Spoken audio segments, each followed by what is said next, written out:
Shalom. Shalom. Bapak, Ibu, dan Saudara yang dikasihi Tuhan, pada hari ini, hari Minggu, tanggal 24 Mei, kita beribadah secara online.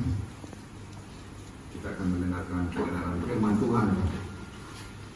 Mari kita membuka firman Tuhan dari kitab Habakuk pasal 3 ayat 1 sampai dengan 19.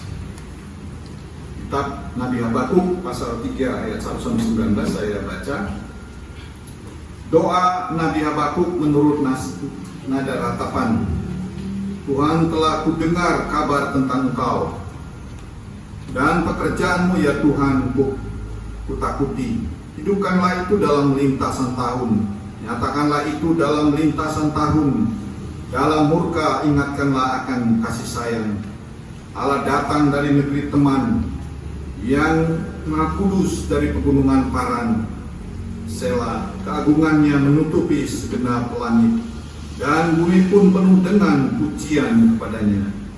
Ada kilauan seperti cahaya, sinar cahaya dari sisinya, dan disitulah terselubung kekuatannya. Mendahulunya berjalan penyakit sampar, dan demam mengikuti jejaknya.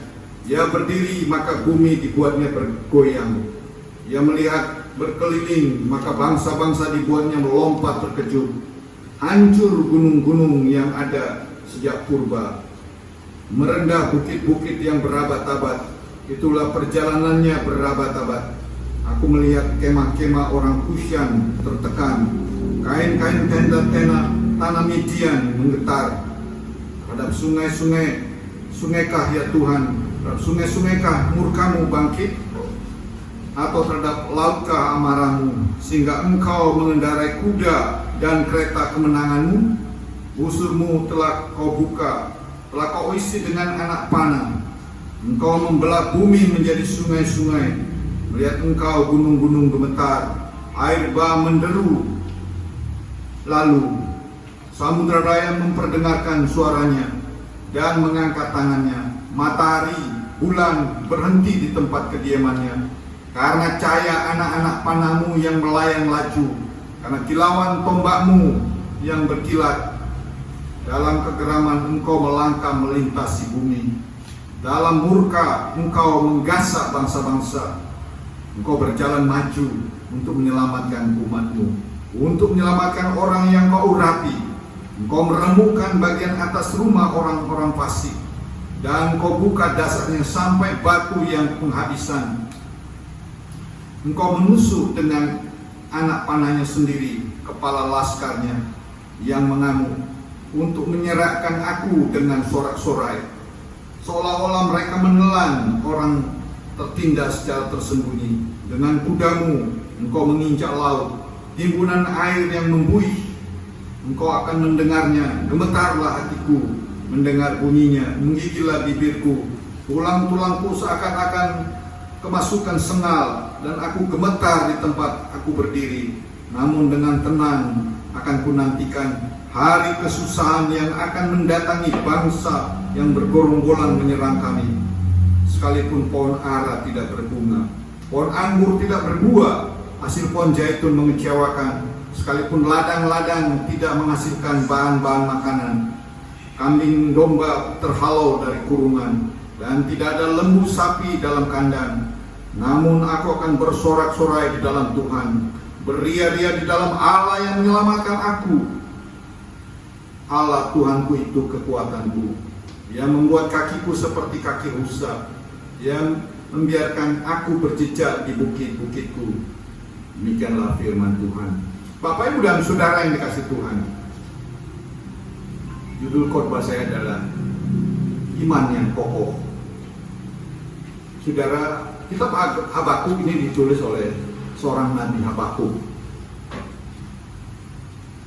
Dia melayani di dalam kerajaan Yehuda pada masa zaman Yehuda. Saudara, pada waktu itu terjadi ketidakadilan, kejahatan-kejahatan di antara bangsa mereka, sehingga Habakuk itu bertanya kepada Tuhan, Tuhan, kenapa Engkau tidak menghukum bangsa ini? yang begitu jahat, melakukan ketidakadilan. Kemudian dia bertanya lagi, Tuhan, mengapa Engkau izinkan bangsa yang lebih jahat dari bangsa ini menghukum bangsa ini? Saudara yang dikasih Tuhan, Nabi Habakuk tidak tahu kenapa itu terjadi pada pasal 1 dan pasal 2, sehingga pasal 3 dia membuat suatu pujian atau suatu doa atau suatu mazmur kepada Tuhan, sehingga saya menyimpulkan bahwa Habakuk adalah orang yang sangat beriman.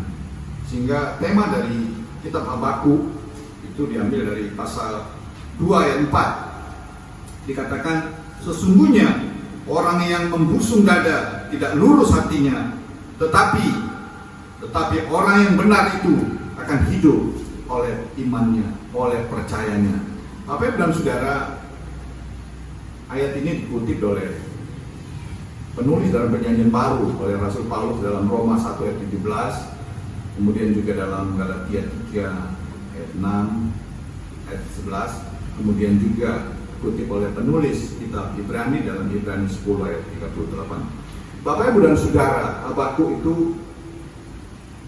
sebenarnya berasal dari kata habak. Habakuk itu bahasa Ibrani ya, artinya habak itu memeluk atau mencintai. Jadi sehingga disimpulkan kata Habakuk itu berarti orang yang setia, orang yang mencintai Tuhan, orang yang setia kepada janji-janji Tuhan. Bapak Ibu dan saudara yang dikasih Tuhan, di dalam pasal 3 dia membuat kesimpulan, dia menyimpulkan bahwa imannya yang kokoh itu didasari ada 4 hal. Yang pertama, mari kita perhatikan pasal 3 ini ayat 1 sampai 3. Saya menyimpulkan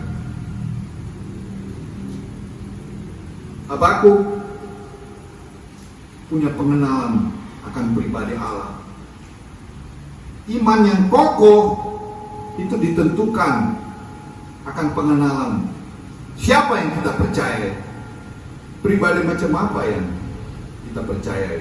Saudara, Habakuk jelas dia mengenal Allah yang dia sembah, Allah yang luar biasa, sehingga dia memuji Tuhan. Sehingga dikatakan ayat 2, dikatakan, Tuhan telah kudengar kabar tentang Engkau dan pekerjaanmu yang ya Tuhan kutakuti. Saudara, Habakuk mengenal pekerjaan Tuhan. Allah bekerja sejak dunia belum ada, sehingga dikatakan pada mulanya Allah menciptakan langit dan bumi. Karya Allah yang pertama, dia menciptakan langit dan bumi. Bukan hanya menciptakan, tapi dia memelihara, mengisi semua bumi dengan karyanya. Bapak Ibu dan saudara yang dikasih Tuhan, pengenalan akan siapa Allah kita membuat iman kita bisa kokoh. Kita punya Allah yang luar biasa. Dia nggak kelihatan dengan mata jasmani, tapi karyanya jelas, nyata dalam kehidupan kita. Sampai hari ini kalau saudara bisa hidup, itu sebenarnya karena Allah masih mengizinkan saudara hidup. Sakit, penyakit, kecelakaan itu tidak membuat orang mati kalau Tuhan tidak mengizinkan. Di pekerjaan Allah, karya Allah luar biasa. Sehingga Habakuk berkata, pekerjaanmu sangat kutakuti. Aku takut, artinya aku kagum karena Engkau luar biasa. Yang kedua dikatakan, Allah datang dari negeri teman. Allah datang, jadi Allah jelas ada arah, tujuan. Dikatakan dari negeri Teman ini sebenarnya itu di daerah Idumea, itu suatu benteng. Tapi Allah datang dari pertahanan dari benteng yang kuat, yang luar biasa. Kemudian dikatakan ayat 3b, dan yang maha kudus. Ada kata yang maha kudus. Allah kita adalah Allah yang maha kudus, maha suci. tidak ada kompromi. Walaupun Allah mengizinkan dosa itu terjadi di antara bangsa di dalam Yudea, tapi Allah itu Maha Kudus. Habakuk meyakini Allah kita adalah Allah yang Maha Kudus, Maha Suci, dan Dia tidak kompromi dengan dosa. Setiap dosa harus dihukum. Itulah sebabnya supaya kita bisa mengalami kekudusan, Allah datang menjadi manusia yang harus mengorbankan dirinya di kayu salib. Karena Allah yang Maha Kudus harus menghukum dosa. Dosa itulah yang menggantikan dosa kita. Oleh karena itu, saudara yang dikasih Tuhan, pengenalan akan siapa Allah kita membuat iman kita kokoh. Kalau kita nggak jelas, Allah kita nggak jelas, maka iman kita juga tidak akan jelas. Yang kedua, ayat 4-7 kita perhatikan di sini. Habakuk melihat bagaimana pengenalan akan kuasa Allah, bukan hanya siapa Allah, tapi kuasanya yang luar biasa. Dikatakan ada kilauan seperti cahaya, sinar cahaya dari sisinya, dan disitulah terselubung kekuatannya. Allah itu seperti cahaya yang luar biasa. Saudara, kalau kita melihat matahari, mungkin kita nggak sanggup. Persis jam 12, kita lihat ini dengan mata langsung jam 12 siang, atau langsung kita lihat matahari dekat, mungkin kita bisa meleleh. Itu masih ciptaannya. Allah itu melampaui ciptaannya. Bahkan dikatakan di sini apa? Kilauannya seperti cahaya. Cahaya yang luar biasa. Bapak, Ibu, dan Saudara, kuasanya itu melampaui kuasa yang ada di sekitarnya. Disitulah kekuatannya. Dan dikatakan di sini dia mendahulunya berjalan penyakit sampar. Demam mengikuti jejaknya. Saudara, penyakit yang sedang kita alami ini penyakit yang luar biasa. Dengan penyakit ini orang banyak datang kepada Tuhan. Karena nggak ada kekuatan lain kecuali orang datang bersimpuh di kaki Tuhan. Banyak negara-negara menganjurkan agar mereka berdoa kepada Yang Maha Kuasa dengan agama, dengan cara mereka masing-masing. Bapak, Ibu, dan Saudara, nggak ada kekuatan yang bisa melampaui penyakit yang sedang melanda dunia ini. Bahkan penulis kitab Habakuk berkata, penyakit sampar dan demam mendahului jejaknya. Ayat 6 dikatakan, ia berdiri, maka bumi dibuatnya bergoyang. Saudara, Habakuk meyakini kuasa Tuhan luar biasa. Kalau Tuhan berdiri, bumi itu bisa bergoyang. Bisa terjadi gempa bumi yang luar biasa. Nggak ada yang bisa mengendalikan gempa bumi. Mengantisipasi bisa. Orang Jepang mengantisipasi gempa dengan buat fondasi rumahnya dibuat seperti per, ya, sehingga kalau ada gempa mereka goyang-goyang. Tapi nggak bisa memberhentikan gempa. Tidak ada satu yang bisa, kuasa manapun di dunia yang bisa memberhentikan gempa. Saudara yang dikasih Tuhan, kemudian dikatakan ia melihat berkeliling, maka bangsa-bangsa dibuatnya melompat terkejut. Hancur gunung-gunung yang ada sejak purba, merendah bukit-bukit yang berabad-abad. Itulah perjalanannya berabad-abad. Bahkan dikatakan ayat 7, aku melihat kemah-kemah orang Kushan tertekan, kain tenda tanah Midian menggetar. Saudara yang dikasih Tuhan, kuasa Tuhan luar biasa. Kuasa Tuhan membuat iman kita kokoh, karena kita tahu Allah yang kita sembah adalah Allah yang Maha Kuasa. Dalam bahasa aslinya dikatakan El Shaddai, Allah yang tiada duanya, tandingannya, kuasanya luar biasa. Bahkan mujizatnya juga luar biasa dalam kehidupan orang percaya.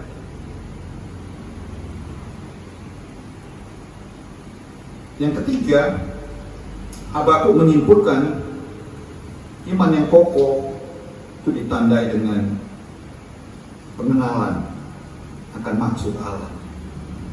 Setiap apa yang terjadi dalam hidup ini ada maksud Allah bagi umatnya. Ayat 8 sampai ayat 16 kita perhatikan. Terhadap sungai-sungaikah ya Tuhan, terhadap sungai-sungaikah murkamu bangkit, atau terhadap lautkah amarahmu sehingga engkau mengendarai kuda dan kereta kemenanganmu? Busurmu telah kau buka, telah kau isi dengan anak panah. Engkau membelah bumi menjadi sungai-sungai. Melihat engkau gunung-gunung gemetar, air bah menderu, samudera raya memperdengarkan suaranya dan menganga tangannya. Matahari bulan berhenti di tempat kediamannya, karena cahaya anak panahmu yang melayang maju, karena kilauan tombakmu yang berkilat. Dalam kegeraman engkau melangkah melintasi bumi, dalam murka engkau menggasak bangsa-bangsa. Kalau ada dosa, kalau ada kesalahan yang dilakukan oleh manusia, Tuhan bisa menghukum. Tuhan punya maksud untuk mengizinkan penyakit COVID-19. Dia mau menggasak bangsa-bangsa, mau menunjukkan kepada bangsa-bangsa di dunia ini. Ketika Allah murka, satu pun gak ada bisa bersembunyi. Harta yang banyak pun tidak bisa melindungi manusia dari murka Tuhan. Selalu ada maksud yang dikerjakan oleh Tuhan dalam setiap pergerakan Allah. Bahkan dikatakan di sini, maksudnya apa? Ayat 13, engkau berjalan maju untuk menyelamatkan umatmu. Saudara, Allah bermaksud untuk menyelamatkan umat Tuhan. Umat yang percaya, yang beriman kepada Tuhan, pasti akan diselamatkan Tuhan. Oleh karena itu saudara, Allah punya maksud supaya Allah dipercayai, supaya orang beriman kepada Allah. Karena dengan beriman kita diselamatkan. Saudara, iman yang kokoh ditandai dengan pengenalan akan maksud Allah. Dengan COVID-19 ini supaya kita jelas kita sudah diselamatkan Tuhan atau belum. Kalau saudara punya posisi sudah diselamatkan oleh Tuhan, bersyukurlah kepada Tuhan. Tapi bagi saudara yang belum jelas diselamatkan oleh Tuhan, hari ini kesempatan bagi saudara untuk datang kepada Tuhan, mengaku dosa, bertobat. Karena hanya datang kepada Tuhan engkau akan diselamatkan. Hanya dengan percaya pada Dia, Allah yang di dalam Yesus Kristus. Karena hanya Dialah jalan satu-satunya untuk kekekalan. Sehingga Yesus berkata, akulah jalan, kebenaran dan hidup. Tidak ada seorang pun yang datang kepada Bapa kalau tidak melalui aku. No way except by Jesus Christ. Tidak ada jalan kecuali datang kepada Yesus Kristus. Saudara, Tuhan punya maksud setiap apa yang Dia kerjakan untuk menyelamatkan bangsanya, untuk menyelamatkan umatnya. Bahkan dikatakan ayat 13b, untuk menyelamatkan umatnya dan untuk menyelamatkan orang-orang yang kau urapi. Saudara, orang-orang yang diurapi Tuhan, orang-orang yang sudah percaya pada Tuhan, dikarunia Roh Kudus, orang-orang itu akan diselamatkan Tuhan. Di luar Roh Kudus, saudara nggak akan diselamatkan. Paulus berkata, Tuhan mengenal milik kepunyaannya. Kalau ada roh di dalam kita, ada roh Allah di dalam kita, maka Allah akan menyelamatkan kita. Oleh karena itu saudara, COVID-19 ada dua momen supaya orang yang percaya terus berkarya bersyukur kepada Tuhan. Tapi yang belum percaya, ini momen supaya saudara diselamatkan Tuhan. Bahkan dikatakan engkau menusuk anak-anak panahnya sendiri kepada laskarnya yang mengamuk. untuk menyerahkan aku dengan sorak-sorai, seolah-olah mereka menelan orang tertindas secara tersembunyi. Dengan kudamu engkau menginjak laut, timbunan air yang membuih. Ayat 16. Ketika aku mendengarnya, gemetarlah hatiku.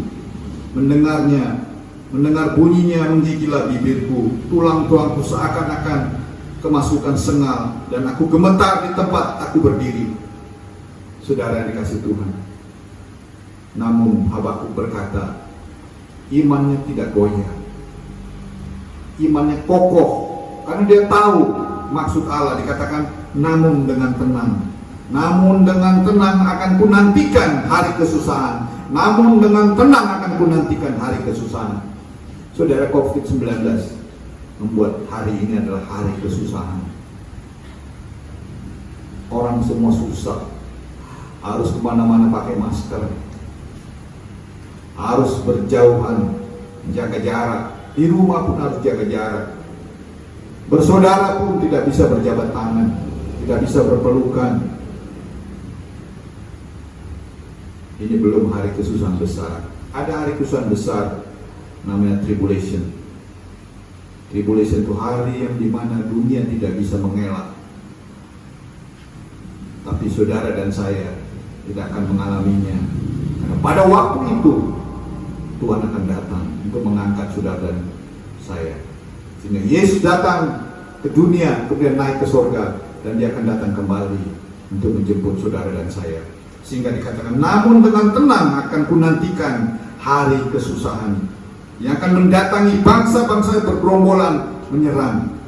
Bapak Ibu dan saudara, yang terakhir, iman yang kokoh ditandai dengan percaya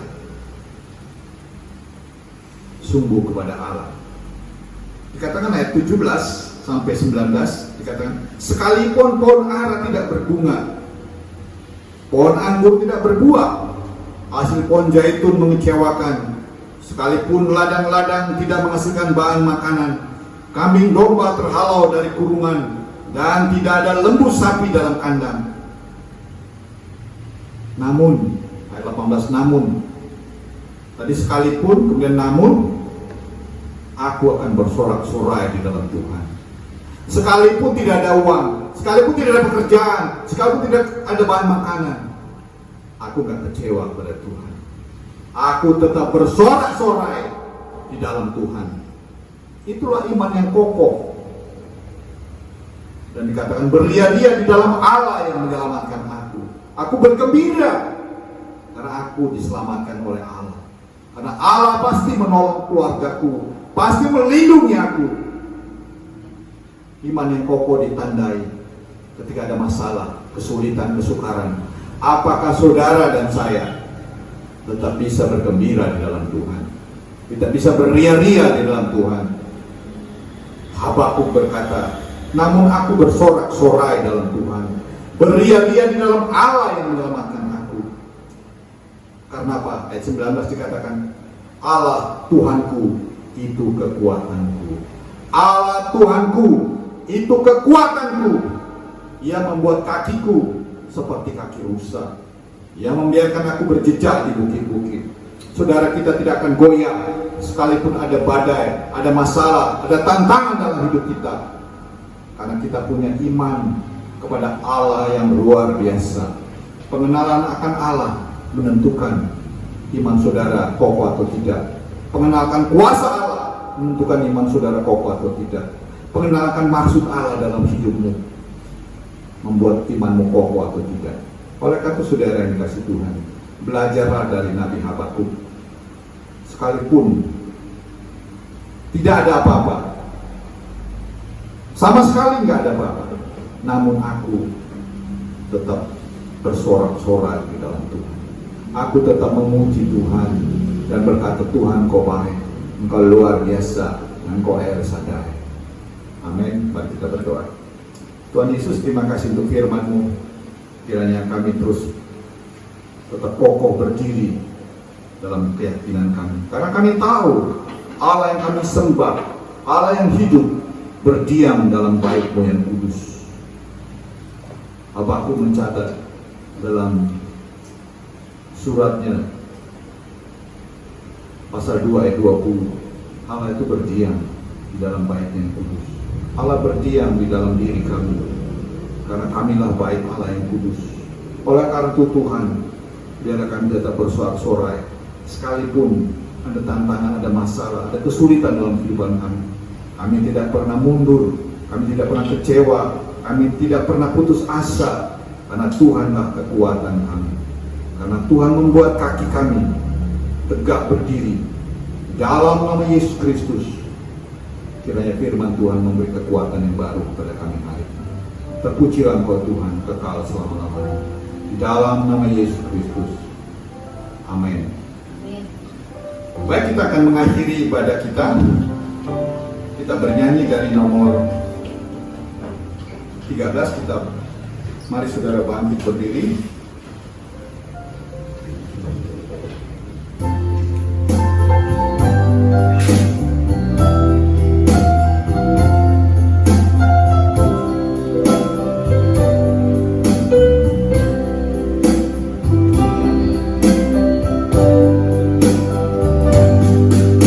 Bersyukur buat kasih-Mu menyelamatkan hidupku, oh Yesus Tuhan dan Rajaku.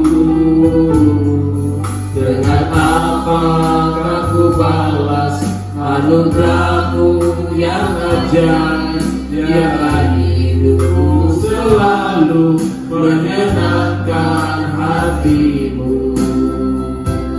Betapa kagumku melihat kekuatan tangan-Mu, ajaib dan mulia kuasa-Mu nyata dalam hidupku. Sungguh ku tak dapat mengerti besarnya karya-Mu, oh indahnya, oh heran kasih-Mu. Tuhan, pulanglah dengan sejahtera. Biarlah imanmu tetap kokoh di dalam pengenalanmu akan Tuhan yang jelas, pengenalan kuasanya yang jelas, pengenalan rencananya dan maksud Allah yang jelas dalam hidup. Sekalipun engkau mengalami kesukaran, kesulitan, biarlah engkau tetap beria-ria, tetap bersorak-sorai di dalam Tuhan yang memberi kekuatan kepadamu. Arahkan hatimu kepada Tuhan, angkat kedua tanganmu, terimalah berkat Tuhan. Kasih karunia dan damai sejahtera dari Tuhan Yesus Kristus, cinta kasih dari Allah Bapa pencipta langit dan bumi, penguasa tunggal satu-satunya alam semesta, kiranya memberkati engkau berlimpah-limpah. Diberkatilah rumah tanggamu, diberkatilah anak menantu cucumu, diberkatilah pekerjaanmu, diberkatilah usahamu, diberkatilah studimu, pelayananmu, diberkatilah rencanamu, diberkatilah umat Tuhan di seluruh dunia, diberkatilah hamba Tuhan yang melayani Tuhan, diberkatilah gereja-gereja Tuhan di seluruh dunia, diberkatilah bangsa Indonesia, diberkatilah rakyat Indonesia, diberkatilah orang-orang yang terus mengandalkan Tuhan, beriman kepada Tuhan. Diberkatilah gereja ketulusan hati Indonesia. Diberkatilah hamba Tuhan yang setia melayani Tuhan. Persekutuan, penghiburan, dan damai sejahtera dari Allah Roh Kudus menyertai saudara sekalian hari ini sampai Tuhan Yesus datang menjemput saudara dan saya. Dalam nama Yesus Kristus. Amin. Amin.